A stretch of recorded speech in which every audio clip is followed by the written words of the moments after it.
어젯밤 이스라엘이 헤즈볼라의 미사일 공습을 단행해 대규모 전면적 충돌이 발생했습니다. 뉴저지에서 4살 배기 조카를 칼로 수차례 찌르고 도주한 여성이 수배됐습니다. 월마트 그레이트 밸류 사과 주스에서 유해 수준 비소가 검출돼 리콜이 시행됐습니다. 해리스와 트럼프 후보가 본격적인 경합주 민심 훑기에 돌입했습니다. 아름다운 제품에서부터 아름다운 사회를 만들기까지 키스는 뉴욕에서 시작하여 현재는 전 세계 12,000명의 직원들과 함께 끊임없이 도전하는 기업입니다. 사람을 생각하고 존중하는 기업. 키스는 한인들이 사회의 주인공이 될 수 있도록 든든한 버팀목이 되겠습니다. 글로벌 뷰티 기업 키스. 시청자 여러분 안녕하십니까? 8월 26일 월요일 TKC 뉴스데스크 첫 소식입니다. 뉴욕 시간 어젯밤부터 현지 시간 26일 새벽 이스라엘과 헤즈볼라 간 대규모 공습이 이어지면서 양측이 정면 충돌했습니다. 이스라엘은 헤즈볼라의 공격 조짐을 포착했다며 현지 시간 26일 새벽 4시 반 전투기 100여 대를 동원해 레바논 내 헤즈볼라 표적에 대한 선제 타격을 단행했으며 헤즈볼라는 300발 이상의 대공 로켓을 발사하며 대응에 나섰습니다. 특히 헤즈볼라는 지난달 고위 지휘관 암살에 대한 보복 공격 개시를 선언, 이스라엘 북부로 로켓과 무인기 공습을 단행하는 등 대규모 전면적 충돌이 발생했습니다. 이스라엘은 대규모 공습 시작과 동시에 이스라엘 북부 주민들의 대피령을 내렸으며 레바논 남부에도 아랍어 메시지를 통해 우리는 헤즈볼라의 위험을 제거하고 있다며 공습 사실을 알렸습니다. 헤즈볼라는 최소 320발 이상의 로켓을 발사하고 드론으로 이스라엘 군사기지 11개 이상을 타격했다고 밝혔으며 이스라엘 북부 항구 도시 하이프 등에 포격이 집중됐습니다. 네타냐후 이스라엘 총리는 48시간 전국 비상사태를 선포하고 누구든 우리를 해친다면 우리는 그를 해칠 것이라며 강경 대응 방침을 밝혔습니다. 한편 한국 외교부는 현재 이스라엘이 한국인 180여 명이 성지순례 등을 하고 있으며 기존 한국인 체류자 500명을 포함 약 690명이 현지에 있다며 이들에게 조속한 출국을 권고했다고 밝혔습니다. 뉴저지 패터슨 한 가정집에서 4살 배기 여자아이를 돌보던 아이의 이모가 아이를 수차례 칼로 찌르고 도주하는 사건이 발생해 경찰이 수사에 나섰습니다. 지난 금요일 뉴저지 한 가정집에서 4살 여아가 아이의 이모에 의해 칼에 찔리는 사건이 발생했습니다. 경찰은 23일 오후 4시경 뉴저지 패턴슨에서 4살 앰버 라쉐인을 돌보던 그녀의 이모가 앰버를 칼로 찌른 뒤 도주했다고 밝혔습니다. 사건 직후 아이의 엄마는 피범벅이 된 아이를 안고 집 밖으로 나오는 모습이 포착됐으며 아이는 인근 병원으로 이송됐습니다. 앰버는 폐와 간, 횡격막 등의 자상을 입었으며 수술 후 현재 안정적인 상태를 유지하고 있습니다. 경찰은 가정불화로 인해 발생한 사건으로 추정된다며 아이를 찌른 이모를 찾고 있다고 밝혔습니다. 한편 피해 아동의 아버지는 언론과 인터뷰에서 앰버는 밝은 웃음을 지닌 아이라며 이번 사건에 대해 아직도 어안이 벙벙하다고 말해 안타까움을 자아내고 있습니다. 월마트가 유해한 수준의 무기 비소가 검출된 그레이트 밸류 브랜드 사과 주스를 뉴욕과 뉴저지 등 미국 25개 주에서 리콜했습니다. 미 식품의약국은 지난 23일 뉴욕과 뉴저지 등 미 전역 25개 주에 판매된 월마트 그레이트 밸류 브랜드 사과 주스에 대한 2단계 리콜을 명령했습니다. 리콜 상품은 유통기한이 2024년 12월 28일까지인 그레이트 밸류 브랜드 8온스 6개 묶음 사과 주스입니다. 제조업체인 리프레스코 베버리지 US는 리콜 제품에서 산업 표준을 초과하는 무기 비소가 검출됐다고 밝혔습니다. 무기 비소는 자연적으로 발생하는 미네랄 비소보다 인체에 독성이 강하며 암을 유발하는 물질로 분류됩니다. 미 식품의약국은 회수된 사과 주스에서는 매우 낮은 수치의 비소가 검출돼 심각한 건강 문제를 일으키지 않을 것으로 보인다고 밝혔습니다. 현재까지 리콜 제품으로 인해 보고된 질병 등 피해 사례는 없습니다. 지난 토요일 오후 브롱스 전철역에서 33세 남성이 피의자와 언쟁 끝에 칼에 찔려 숨졌습니다. 37세 브루클린 거주 쉐인 큐니선은 33세 남성 나이절 두마스를 24일 오후 브롱스 전철에서 칼로 찔러 사망에 이르게 했습니다. 사건은 3에비뉴 149스트리트역 열차 안에서 이날 오후 3시 30분경 발생했습니다. 경찰에 따르면 큐니선과 33세 나이절 두마스는 말다툼을 하다 몸싸움으로 번졌으며 큐니선이 칼을 꺼내 나이절의 가슴을 공격했습니다. 위독한 상태의 두마스는 신속히 인근 병원으로 이송됐지만 끝내 사망했습니다. 용의자는 사건 당일 오후 9시 30분에 사건 현장 인근에서 경찰에 체포됐습니다. 쉐인 큐니선은 1급 살인 혐의로 기소됐습니다. 민주공화 양당 전당대회가 모두 끝나면서 이번 주부터 막바지 70일 대장정에 돌입, 해리스 트럼프 모두 경합주 민심 훑기에 나섭니다. 해리스 캠프는 해리스 부통령과 팀 월즈 미네소타 주지사가 이번 주 조지아주 버스 투어에 나서 남동부 지역 중산층과 노동자층을 집중 공략한다고 밝혔습니다. 해리스 부통령은 오늘 28일 조지아주를 방문, 아틀란타 동쪽 지역을 샅샅이 훑은 뒤 최근 현대자동차 등 한국 기업의 투자가 집중되고 있는 사바나에서 유세를 펼칠 예정입니다. 해리스 부통령은 사바나 유세에서 현대차 전기차 공장 등 한국 기업의 투자가 바이든 대통령의 인플레이션 감축법 등에 따른 것이라고 강조하고 한국 기업에 감사를 표할 것이 확실해집니다. 조지아주는 인구의 32%가 흑인이지만 해리스 팀은 다른 경합주와는 달리 조지아주에서만은 박빙 또는 미미한 열세를 보이고 있어 다시 조지아주를 찾은 것입니다. 반면 지난주 네바다와 아리조나주 등을 방문한 트럼프 전 대통령은 이번 주에는 오늘 아침부터 미시간주와 위스콘신주 등 경합주를 잇따라 찾아 부동층을 공략합니다. 특히 트럼프 전 대통령은 지난 23일 로버트 케네디 주니어가 자신을 지지하면서 사퇴함에 따라 분위기가 고조되고 있다고 판단, 그 여세를 몰아 케네디 지지표 5%를 모두 흡수한다는 전략입니다. 로버트 케네디 주니어의 지지도는 한때 9%까지 상승했으나 바이든 사퇴 뒤 5%로 하락했고 사라진 4%는 해리스에게 옮겨갔으며 트럼프는 나머지를 모두 잡는 것을 목표로 하고 있습니다. 트럼프 전 대통령이 공을 들이고 있는 미시간주는 민주당이 미세한 우위를 보이는 지역이지만 경제 악화로 공화당으로 돌아설 가능성이 크다고 보고 내일은 벤스 후보가 그리고 29일 트럼프 전 대통령이 재차 미시건을 방문할 예정입니다. 지난 20일 민주당 전당대회에서 대통령 후보로 공식 확정된 해리스 부통령이 트럼프 전 대통령을 크게 앞섰다는 여론조사 결과가 나왔습니다. 페어리 디킨스 대학이 810명을 대상으로 지난 17일부터 20일까지 여론조사를 실시한 결과 해리스 부통령이 50%의 지지를 얻어 43%에 그친 트럼프 전 대통령을 7%포인트 차로 앞섰습니다. 특히 이 조사의 표준 오차는 플러스 마이너스 3.5%, 즉 7%이므로 해리스 부통령의 리드폭이 사실상 오차 범위와 맞먹는 것으로 이전 조사 때 오차 범위에 크게 못 미쳤던 것과는 다른 양상을 보이고 있습니다. 이 조사에서 민주공화 양당 유권자 중 95%가 각각 자기 당의 후보를 지지했으며 무당층은 해리스 지지가 38%인 반면 트럼프 지지는 33%에 그쳤지만 무당파에서 해리스의 리드 격차는 전체 평균보다는 낮았습니다. 정치 성향별로는 해리스는 리버럴의 87%, 진보층의 93%, 중도층에서 62%의 지지를 받았습니다.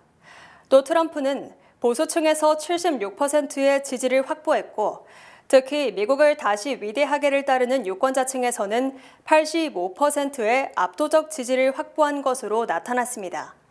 이에 대해 대학 측은 트럼프는 백인과 남성 우월주의자 사이에서 두각을 나타냈지만 인종적 요소를 고려한 선택을 하라는 질문에는 해리스 쪽으로 광범위하게 지지가 이동했다고 밝혔습니다. 낙태권이 대선 최대 이슈가 되면서 낙태 반대 입장을 보였던 트럼프 측이 곤경에 빠지자 벤스 부통령 후보가 트럼프가 연방 낙태 금지 법안에 거부권을 행사할 것이라고 밝히는 등 수습에 나서고 있습니다. 제이디 벤스 연방 상원의원은 어제 NBC 방송 미트 더 프레스와의 인터뷰에서 트럼프 전 대통령은 연방 낙태 금지 법안이 의회에서 처리돼 대통령 책상에 올라온다고 하더라도 이에 서명하지 않을 것이라고 주장했습니다. 벤스 상원의원은 낙태 금지 여부는 각 주가 스스로 판단해야 한다는 것이 트럼프의 견해라고 강조했습니다. 또한 로버트 케네디 주니어가 선거운동을 중단하고 트럼프 지지를 선언한 데 대해 트럼프와 공화당이 빅텐트 정당이라는 것을 증명한 것이라고 자화자찬했습니다. 벤스 상원의원은 2021년 폭스뉴스 인터뷰에서 해리스 부통령을 캣 레이디, 즉 자식 없이 고양이나 키우는 사람이며 이들이 국가를 운영, 미국을 자신의 인생처럼 비참하게 만들고 있다는 발언과 관련해 진의가 왜곡된 것이라고 해명했습니다. 벤스 상원의원은 많은 사람들이 잘못된 방식으로 이 발언을 이해하고 있으며 민주당과 해리스가 잘못된 인식을 유도하는 거짓말을 하고 있다며 발언의 진위는 미국에서 가족 해체 등이 일어나고 있으며 가족을 지키고 싶다는 것이라고 설명했습니다. 뱅크 오브 호프가 2024년 호프 장학생 60명을 선발하고 각각 2,500달러씩을 지급했습니다. 뱅크 오브 호프는 캘리포니아주 34명, 뉴욕주 7명, 뉴저지주 3명, 일리노이주 4명, 텍사스주 5명, 워싱턴주 4명, 버지니아주 1명, 조지아주 1명, 엘라바마주 1명 등이 각각 선정됐다고 22일 밝혔습니다. 선발된 학생들에게는 각각 2,500달러씩 총 15만 달러의 장학금이 지급됩니다. 호프 장학 프로그램은 2001년부터 시작된 한인은행의 대표 사회공헌 활동으로 지금까지 총 300만 달러 규모의 장학금이 1,600여 명의 학생들에게 지급됐습니다. 케빈 김 행장은 올해는 특히 우수한 지원자들이 너무 많아 선발에 어려움이 많았다며 2024 호프 장학생 모두 우수한 사회 구성원으로서 성장하기를 응원한다고 말했습니다. 제롬 파웰 연준 의장이 다음 달 금리 인하를 못 박으면서 과연 인하폭이 어느 정도가 될 것인가에 관심이 쏠리고 있습니다. 블룸버그 통신 등은 9월 인하폭 전망이 0.25%에서 0.5%포인트로 엇갈리고 있지만 올 연말까지 3번 개최되는 연준 공개시장위원회 회의 중 적어도 한 번은 B컷, 즉 0.5%포인트의 인하가 예상된다고 보도했습니다. 이는 3번 중 2번은 0.25%포인트씩, 한 번은 0.5%포인트 인하를 의미하는 것으로 결국 연말까지 기준금리가 최소 1%포인트 이상 내릴 것이라는 전망입니다. 이에 따라 B컷이 언제가 될 것이냐는 다음 달 17일과 18일 공개시장위원회 개최 전인 6일 연방노동부가 발표하는 고용보고서의 지표에 따라 결정될 것이라는 분석이 지배적입니다. 만약 다음 달에도 실업률이 오르고 신규 일자리 찾기가 힘들다는 지표가 나올 경우 연준은 골든타임을 놓치지 않기 위해 곧바로 B컷 0.5%포인트의 인하를 단행할 것으로 기대됩니다. 또 파월 의장의 발언 직후 이스라엘과 헤즈볼라 간 전쟁이 더욱 격화되면서 이 전쟁의 양상도 금리 결정에 영향을 미칠 것으로 전망됩니다. 현재 금융시장에서는 연말까지의 금리 인하 예상폭이 1.02%포인트이며 다음 달 금리 인하 폭은 0.5%포인트 예측이 조금 더 늘기는 했지만 현재도 0.25%포인트 인하 전망이 대세를 이루고 있습니다. 우크라이나 러시아 전쟁과 이스라엘 하마스 전쟁 등으로 전 세계, 특히 미국의 방위 산업체들이 유례없는 호황을 누리고 있습니다.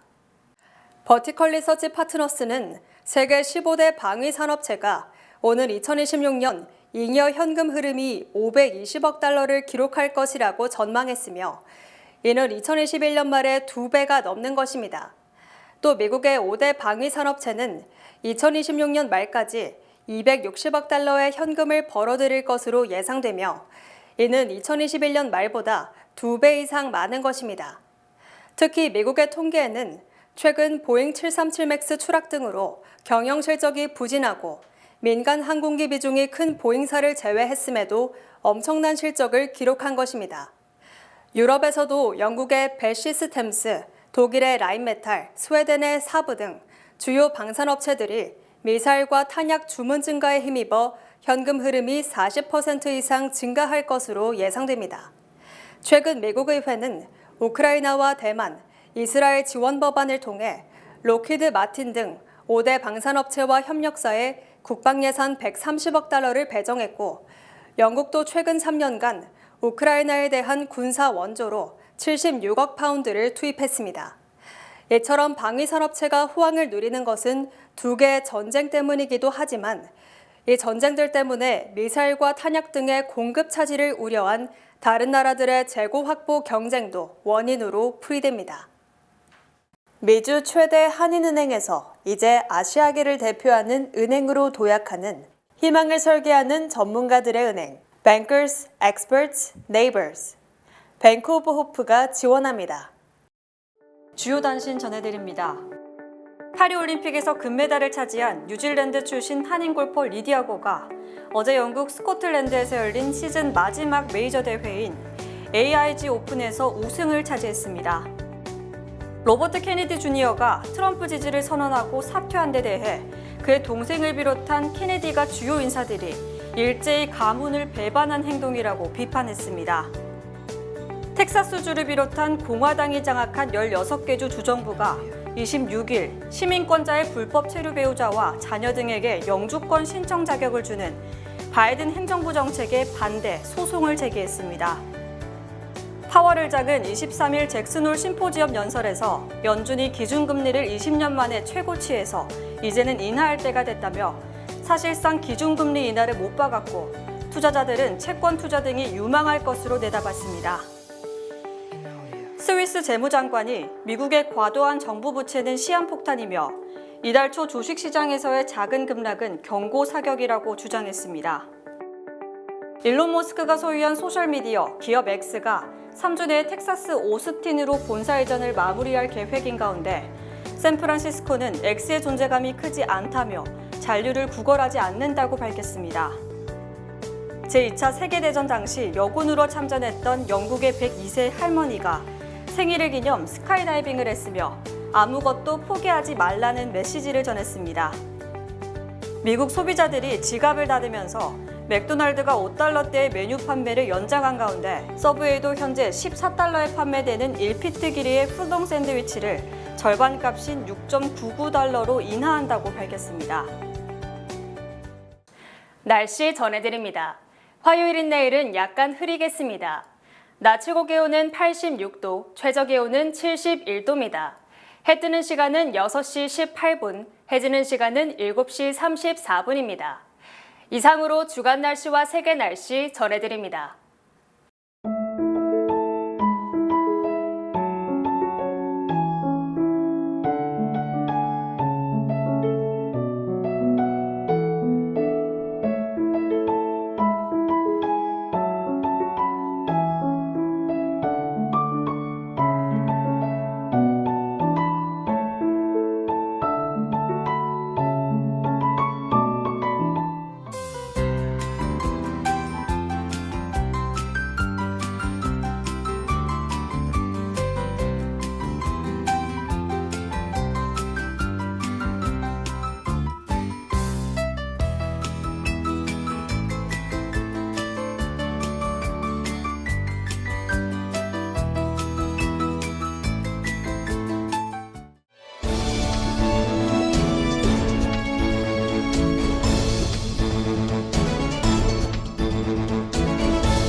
한미중요회와 늘푸른 농장이 오는 12일 목요일 한인사회 어르신들을 위한 제18회 경로대잔치를 개최합니다. 뉴욕과 뉴저지, 펜실베니아 등에서 700여 명이 함께하는 이번 행사에는 연예인 초청 공연 및 노래자랑, 경품 뽑기 등 다양한 이벤트가 진행됩니다. 반드시 9월 5일까지 사전 등록이 필요합니다. 가을 소풍 경로대잔치에 한인 여러분들의 많은 관심 부탁드립니다. 이상으로 8월 26일 월요일 TKC 뉴스데스크 여기서 마치겠습니다. 시청해주신 여러분 고맙습니다.